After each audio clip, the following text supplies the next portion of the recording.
in excruciating pain, which means one of two things. Either I ate something I shouldn't have, or I'm about to talk about a really awful FNAF theory. I wonder which it could be. The dream theory. We swore never to speak of it again, but my mother taught me not to swear. It's arguably the most controversial theory in this entire community, and by that I mean literally everyone hates it, including myself. So, why am I defending it? I don't know, I got nothing better to do. The dream theory was popularized on Reddit and, of course, thanks to MacPat. The basic theory goes that the FNAF 4 child, the Bite of 83 victim, basically makes up all the events from the past 3 games in a dream. Of course, Sister Location destroyed this theory, and we've continued to jeer at its dead body ever since. But don't worry, we do the same thing with dead people where I come from. In fact, the further the series goes in, especially now that we have 8 novels and more to come, the more the dream theory seems absolutely silly.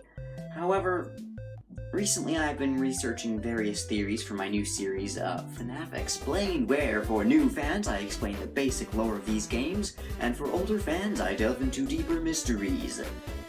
And I rewatched MacPat's theory on the dream theory. And while it's obviously not the real story of these games, it was fascinating just how much evidence he could find to support it. In fact, it was just a bit odd, just how well it fit with the first 4 games. Mind you, the games after that absolutely destroyed the theory, and the books even more so, but if you just look at the first 4 games, it makes a surprising amount of sense, albeit it's a very unsatisfying story. It feels like it couldn't be a coincidence that plushies and action figures of these characters show up that perfectly match up to the previous games, or that Springtrap makes an appearance as a finger trap, that Foxy peeks in it in FNAF 1 just like Michael does when he scares his brother in FNAF 4, that Golden Freddy is so weirdly important while also being the animatronic that causes the Bite of 83, that some animatronics look so similar to the people we meet in these minigames, that FNAF 4 was called the final chapter like it was meant to tie up all those loose ends even though it ended up making things even more confusing afterwards, that the Nightmare animatronics were called Nightmares in the first place, that Purple Guy is said to stuff his victims into suits just like the employee in the minigame. Whew.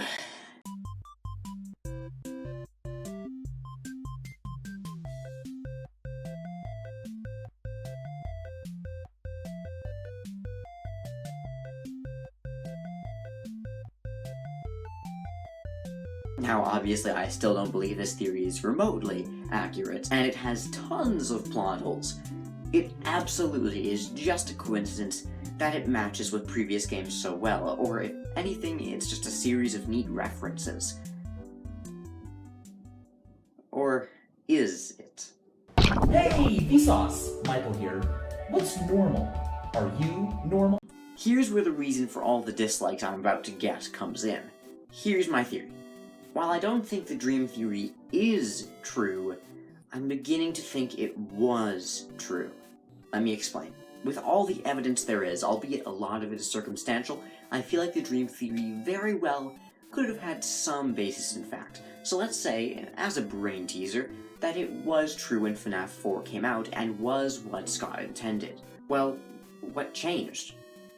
Well, the theory started to gain traction, especially from MacPat's video, but obviously people were unhappy with it, and there are a fair amount of holes in it.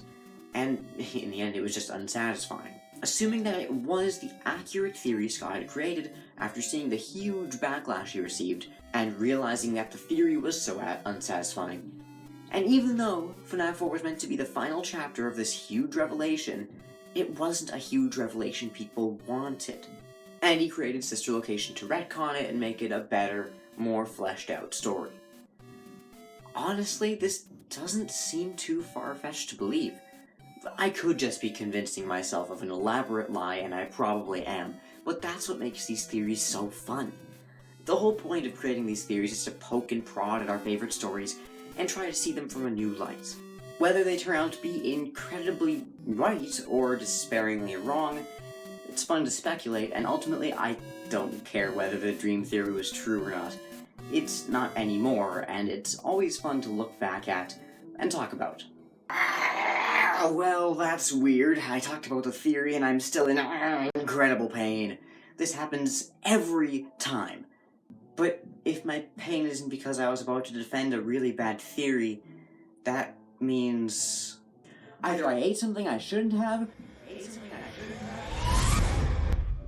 I will not be taking questions at this time.